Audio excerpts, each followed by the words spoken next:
প্রশ্ন হলো এই যে বিয়ের বিষয়, মেয়েদের যে মেয়ে ছেলের বিয়ে হয়, এটা কি জন্মের আগ থেকে কি নির্ধারণ করা হয়েছে?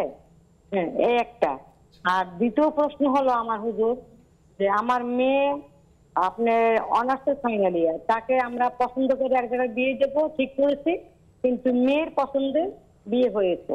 তা রাগ হয়ে আমরা সেখানে দিয়ে দিচ্ছি বিয়ে, কিন্তু আমরা সেখানে যাওয়া আসা করি না, কিন্তু মেয়ের সাথে যোগাযোগ আছে, আসা যাওয়া নাই আমার এবং আমার হাজবেন্ডের। জি। কিন্তু এখন পাড়ার প্রতিবেশী আত্মীয় স্বজন বলতে আছে যে ওই ছেলেরা, মন দিয়ে শুনেন হুজুর, যে আর্থিক অবস্থা কম, গরিব, আর এদেরকে পরিচয় দিলে 12 মাসে তোমার টানা লাগবে, দেখা লাগবে। কিন্তু ছেলে মাস্টার্সে পড়তে আছে, মেয়ের জামাই। আত্মীয় স্বজন আমার সাথে পরিচয় রাখে না, আমি এবং আমার হাজবেন্ড আমরা কথা বলি দেখি মেয়ের সাথে। এখন বাবা মা হয়ে আমরা কিভাবে ত্যাগ করতে পারি সন্তান? আর আমার ছেলের জন্য আমার মেয়ে যে বাসা আনতে পারতেছি না, সে বলতেছে ও মেয়ে যদি বাসা আনো তাহলে আর্থিক অনটন তোমার সবসময় দেখা। যে আমরা আপনার প্রশ্ন বুঝতে পেরেছি, আমরা পরামর্শ দেব শাকের কাছ থেকে ইনশাআল্লাহ। জন্মের আগে কি বিয়ে নির্ধারিত হয়ে থাকে? আচ্ছা, আমাদের দেশে একটা কথা আছে যে জন্ম মৃত্যু বিয়ে এগুলো সব মানে ভাগ্যের লিখন, তিনটে আল্লাহর হাতে, আর বাকিগুলো বান্দার হাতে। খুব হাস্যকর কথা। দেখুন হাদিসে আছে আল্লাহ খালাকাল্লাহুল কালাম, আল্লাহ সর্বপ্রথম কলমকে সৃষ্টি করছেন। সব কিছু সৃষ্টি করা থাকে কলমকে সৃষ্টি করলেন। কারোর পরে কলম বললো, কলমকে আল্লাহ বললেন উক্তব, লেখো। কলম বলে কি লিখবো? আল্লাহ বললেন যা হবে সব লেখো। তো আমাদেরকে সৃষ্টি করার হাজার হাজার হাজার বছর আগে আল্লাহ তাআলা আমাদের তাকদীর লিখেছেন, সব কিছুই লেখা আছে।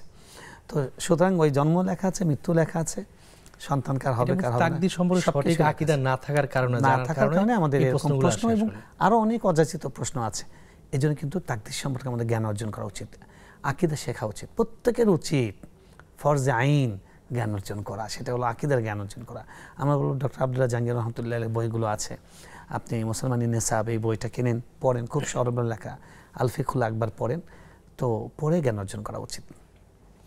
হ্যাঁ, উনি একটা প্রশ্ন করেছেন যে তার মেয়ে তাদের পছন্দের বাইরে গিয়ে নিজের পছন্দে বিয়ে করেছে, এজন্য পরিবারের সাথে আর একটু যোগাযোগ কম আছে। বা আচ্ছা, লম্বা যে বিবরণটা আমরা শুনেছি যে আপনাদের পক্ষ থেকে যেটা, যে আপনারা নিজের সন্তান বলে তাদেরকে ফেলে দিচ্ছেন না, যোগাযোগ রেখেছেন, এ কারণে পরিবারের অন্যান্য লোকজন আপনাদের উপর রাগ, তাদের আগে আপনাদের কিছু যায় আসে না, আপনাদের কাজই ঠিক আছে।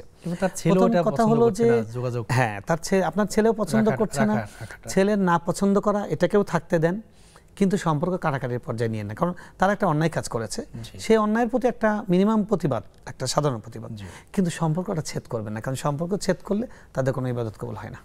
আপনাদের স্ট্যান্ড যথার্থ আছে, তিনি যেই বিবরণটা দিয়েছেন আপনাদের স্ট্যান্ড ঠিক আছে। জি।